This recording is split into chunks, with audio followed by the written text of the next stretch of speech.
Regresamos de la pausa aquí en iNoticias para comenzar la entrevista de esta semana.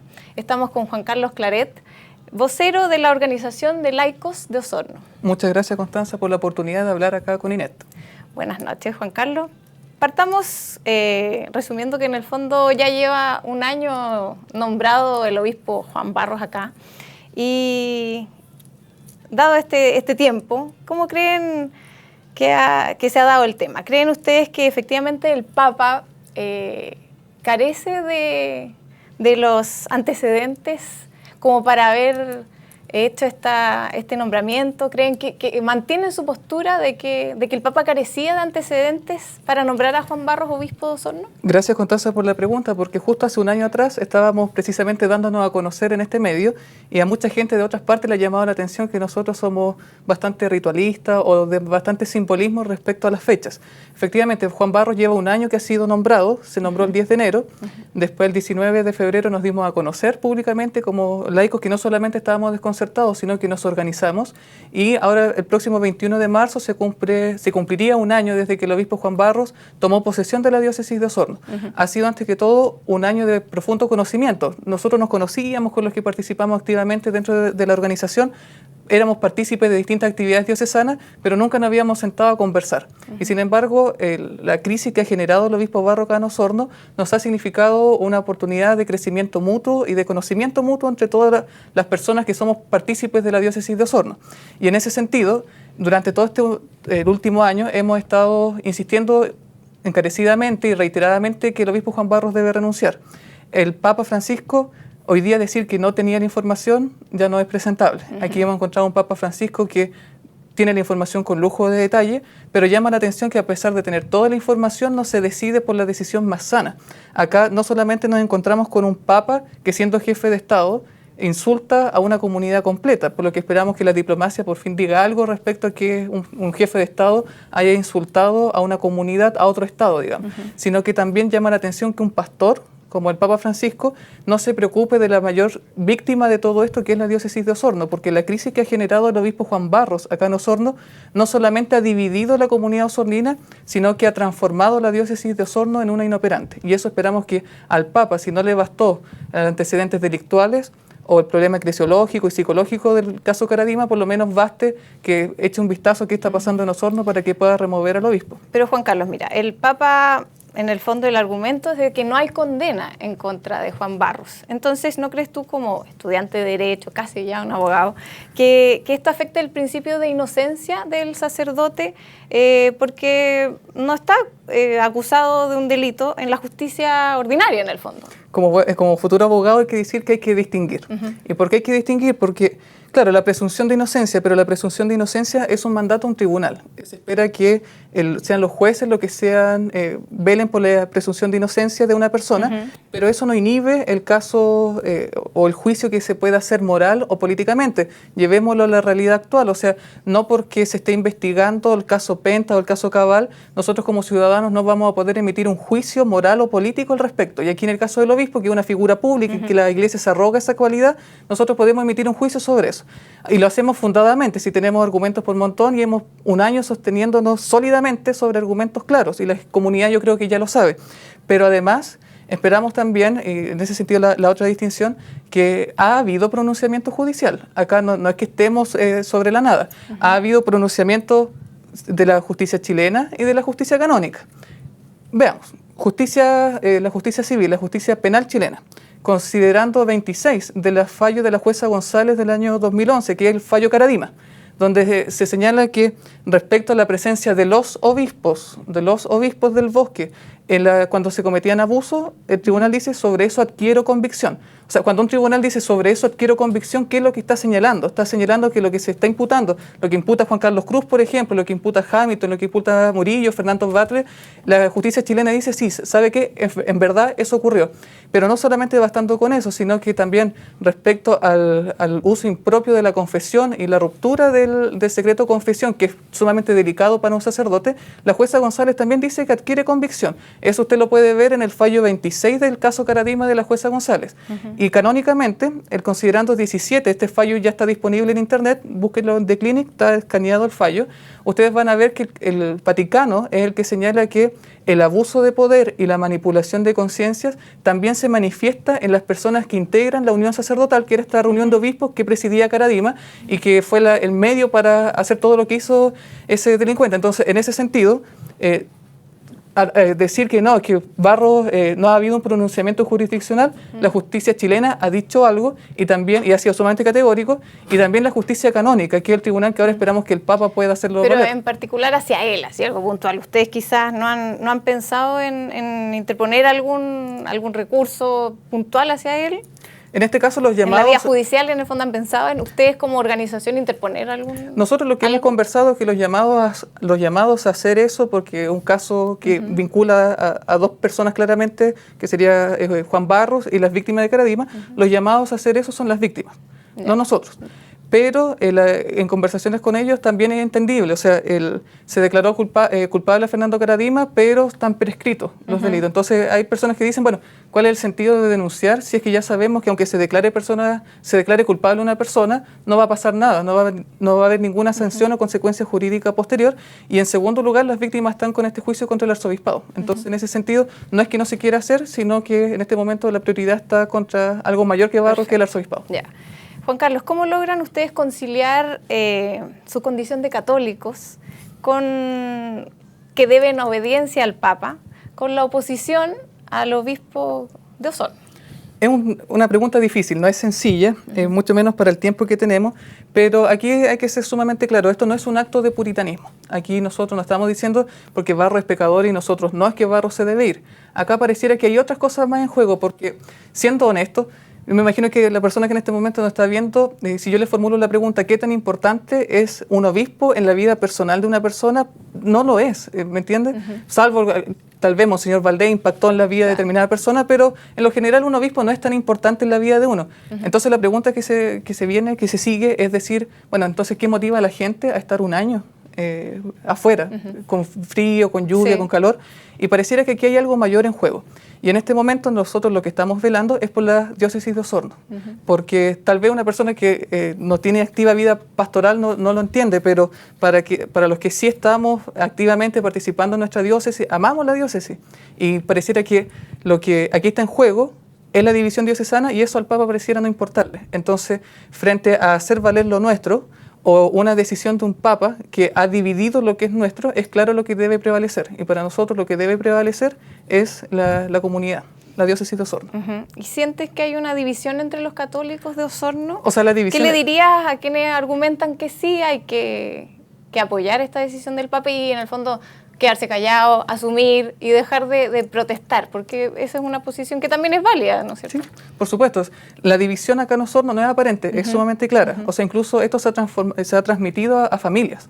Aquí hay personas que, no sé, que son laicos y tienen una sobrina que es religiosa y la sobrina les dejó de hablar. O sea, no solamente en lo global se habla, sino que también en los casos particulares esta división, y por eso es preocupante, ha llegado a las familias. Y en ese sentido, yo creo que el mayor llamado a las personas que están con el obispo Barros es que tengan un ejercicio de poder ver qué es lo que está en juego, porque el mayor argumento que está en juego para ellos es que el Papa lo nombró, pero sostener solamente que porque el Papa lo nombró, entonces las cosas son buenas, es desconocer que también hay muchos más elementos sobre la mesa. Y en ese sentido nuestra decisión es cristiana, porque nosotros nos estamos jugando por aquellas personas que la misma institucionalidad ha postergado, como son las víctimas, y también la estamos jugando por las personas que conforman la diócesis de Osorno. ¿Han tratado de hablar con el obispo? ¿Han hablado con él? Sí, con el ¿Cómo obispo, ha sido la conversación? Mire, personalmente con el obispo Juan Barros yo hablé el 11, o sea, le escribí una carta el 11 de enero, al día siguiente de que haya sido nombrado. Hablamos telefónicamente el 13 de enero, donde le pregunté, obispo, ¿cuál es su participación en el caso Caradima y qué modelo de iglesia quiere? Y él telefónicamente rehusó. Por eso que después el segundo intento fue el 4 de marzo, ya nos habíamos organizado, eso fue el 4 de marzo del año pasado, y donde le planteé, obispo, frente a los sacerdotes que estaban en el Colegio Santa Marta en una reunión, obispo, ¿por qué no renuncia a ser obispo y se queda como párroco? Le estábamos abriendo las puertas nuevamente. Y él dice, no, sabes que a mí el Papa me nombró obispo. Ya. falló otro intento de diálogo. El tercer intento de diálogo lo frustró él mismo y fue el 8 de abril del año pasado. Quisimos dialogar con él y después él mismo reconoció que efectivamente nos esperó con carabineros, incluso con carabineros con perros tanto dentro como fuera del obispado. O sea, una persona que quería dialogar abiertamente supuestamente y sin embargo nos ofende. No solamente a nosotros, sino que también a los sacerdotes que él mismo había invitado. Y finalmente el tercer intento, ya que ese fracasó, se realizó el 15 de junio cuando el arzobispo Caro nos invitó a dialogar los laicos, el arzobispo Puerto Montt, con el mismo Juan Barros. Fuimos sumamente categóricos, ya no era posible medias tintas decir, sabe que renuncie, pero quédese, no, ahí ya era categórico, su permanencia acá es insostenible. Y después el obispo en octubre nos sorprendió con una carta diciendo quiero dialogar con ustedes, sin embargo ha rehusado los intentos de diálogo de nosotros, de Juan Carlos Cruz, que ha visitado 2 veces la ciudad, y también del mismo clero que está sumamente dividido y también sumamente desolado y que al obispo pareciera no importarle. ¿Y hasta cuándo sigue el movimiento de ustedes? ¿Hay opción, o sea, la renuncia es el único fin que ustedes persiguen o hay opción de llegar a un consenso? Por eso, ¿hasta cuándo sigue este movimiento? O sea, nuestro objetivo es claro, que el obispo Juan Barros renuncie. La pregunta es cómo logramos que el obispo Juan Barros renuncie. Y pareciera que ahí deberíamos, la estrategia, digamos, no basta solamente con fuera Barros. O sea, es fuera Barros, pero más que eso. Le muestro. Esta carta, sé que no la van a poder distinguir, pero un documento oficial del Vaticano, que es del cardenal Darío Castrillón Hoyos, que era el entonces delegado del Papa, el prefecto para la congregación del clero, o sea, era el que tenía que ver con todos los sacerdotes del mundo. Él señala en una carta que le escribe a un obispo francés, acusado de encubrimiento, lo siguiente: lo felicito por no haber denunciado a un sacerdote a la administración civil. O sea, el prefecto de la congregación del clero que reside en Roma, después del Papa, digamos, viene él, escribo como prefecto de la congregación para el clero. O sea, en esa potestad, él dice, mire, yo lo quiero felicitar por encubrir abusos sexuales. ¿Por qué? Porque de hecho, la relación entre los sacerdotes y su obispo no es profesional. Es una relación sacramental que crea un lazo muy especial de paternidad espiritual. Todos los sistemas jurídicos civiles han reconocido el derecho a no declarar en contra de un pariente directo.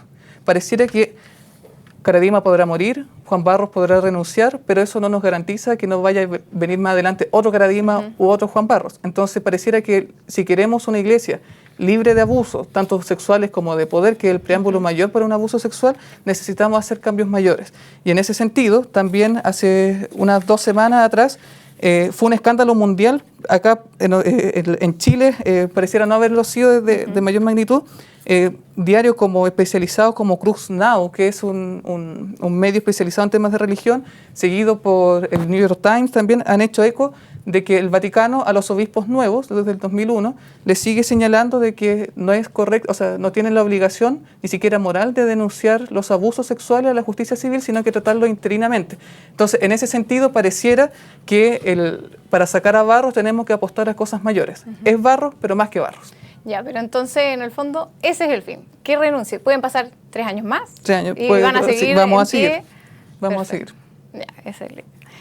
Juan Carlos, tú mencionaste en una entrevista que los sacerdotes de Osorno lo están pasando mal y que han sufrido hostigamiento y persecución por parte del obispo, lo que es algo muy similar a la extorsión, dijiste en un medio. Son acusaciones algo fuertes, o dichos algo fuertes. ¿Por qué tú señalas esto? ¿En base a qué argumentos? ¿Tienes algún antecedente puntual? ¿Cómo tú puedes argumentar esta posición? Mire, yo soy vocero, no soy dirigente, soy vocero y represento o llevo una voz que es de una comunidad. Y en ese sentido tengo que ser sumamente responsable con las cosas que digo, pero eso en ningún momento significa evadir o eludir lo que es decir la verdad. Y en ese sentido esos dichos yo los sigo sosteniendo y los digo con mucha responsabilidad, porque acá lo que hemos encontrado de parte de un obispo es un obispo que particularmente los primeros 3 meses después del 21 de marzo, cuando quedó la crema en la catedral, él optó por esta práctica. Llamar varias veces en el día a los sacerdotes, incluso solamente para molestar. Si no contestaban el teléfono, irlo a visitar a sus casas. En un comienzo era como, dialoguemos. Después era golpear varias veces, por lo menos 3 veces al día, obedece. Aquí el Papa me nombró a mí. Entonces, y tú eres un sacerdote. O sea, no solamente una extorsión en el sentido de irte a molestar, sino que apela a la autoridad, como el Papa me escogió, Entonces hay una voluntad de Dios y tú eres sacerdote, entonces tienes que seguir la voluntad de Dios. Así es el tenor de las conversaciones. Un obispo que no ha escatimado en tratar de diabólico a su clero, ¿me entiende? O de sacarle los trapitos al sol a muchos sacerdotes, ¿me entiende? Entonces hay un obispo que no solamente trata mal a sus sacerdotes, sino que también los persigue. Es cosa de preguntar a personas apoderados del San Mateo que han contado, por ejemplo, cómo el obispo Juan Barros llega a la comunidad jesuita. Entonces es solamente cosa que de repente la realidad es tan obvia que uno no la ve, pero basta solamente sentarse a ver y mirar con detención qué es lo que está haciendo el obispo Barros acá en Osorno. Y en ese sentido, lo que más mal lo están pasando, y lo digo con responsabilidad porque conozco al clero de Osorno y me preocupan ellos de la misma forma que me preocupan los laicos de la diócesis de Osorno, es que la persecución y la extorsión y el conflicto moral que se genera, muchos están con problemas psicológicos, con tratamiento hasta psiquiátrico por la situación, ¿me entiendes? Y eso ha sido fomentado por el obispo Barros. Y es curioso porque cuando hicimos la oración pacífica dentro de la catedral, donde el vicario, el padre Mauricio Bello, nos dice, no, pues esta es mi casa, no es de ustedes, entonces además que ustedes están haciendo violación a la morada, es curioso porque eso demuestra que aquí estamos en una monomanía o un miedo neurótico, dijera Freud, en el sentido de que pareciera que aquí hay buenos y malos. No hay hermanos. Y eso es curioso porque esa división que nos preocupa y nos duele y que queremos enmendarlo, y eso se logra en la medida que Juan Barros renuncia, ha sido sumamente profundizada también por el Papa Francisco. Entonces, este es un caso casi clínico, digamos, que cualquier psiquiatra quisiera analizar qué es lo que pasa en la cabeza de Juan Barros, que no lo está pasando bien, por lo menos por él debería renunciar, por la diócesis debería renunciar, por los laicos debería renunciar, por el clero debería renunciar, por los diáconos religiosos y seminaristas debería renunciar, pero también por el bien de la Iglesia. Entonces aquí pareciera que algo no está bien, y eso también esperamos que este psiquiatra que pueda ver qué es lo que está pasando acá en Osorno, pueda pensar también qué es lo que está pasando en la cabeza del Papa. ¿Qué pasa para que el Papa, que es el pastor universal, sí, no le preocupe la división imperante acá en Osorno? ¿Crees que ha sido poco empático el Papa? Por decirlo menos, ha sido poco empático. ¿Cuál es el futuro un poco de la Iglesia de Osorno? Entonces, si Barros, a tu juicio, si no renuncia. O sea, aquí yo quiero ser sumamente claro, aunque suene medio apocalíptico o algo así, si la permanencia del obispo Barros arriesga la continuidad de un proyecto pastoral que este año, o sea, el año pasado, 2015, debió haber cumplido 60 años. Acá las bodas de diamante, digamos, nadie lo quiso celebrar, y sin embargo eso hoy día está en riesgo. Y a nosotros como católicos preocupados por nuestra comunidad, eso queremos enmendarlo y queremos decir, bueno, la única forma de solución acá es que el obispo Juan Barros renuncie. Es por eso, quiero pasar el aviso, que el 1, 2 y 3 de abril vamos a caminar desde Osorno a Valdivia. Y vamos a caminar esos kilómetros porque queremos demostrar de que, en primer lugar, nos duele la Iglesia, que necesitamos hacer cambios, y allá nos vamos a estar reuniendo con los laicos de Valdivia, de La Unión y Río Bueno. Y el 21 y 22 de mayo vamos a tener el segundo encuentro nacional de laicos acá en Osorno. El 13 de junio del año pasado se realizó el primer encuentro nacional, vinieron 300 laicos de todo Chile, y ahora queremos reeditarlo con el segundo encuentro nacional, 21 y 22 de mayo. Juan Carlos, se nos acaba el tiempo, te agradecemos tu disposición acá con iNoticias, y bueno, veremos qué ocurre con este tema que afecta tanto a la ciudadanía osornina. Muchas gracias. Muchas gracias. Vamos ahora a una pausa comercial y ya regresamos con más informaciones aquí en iNoticias.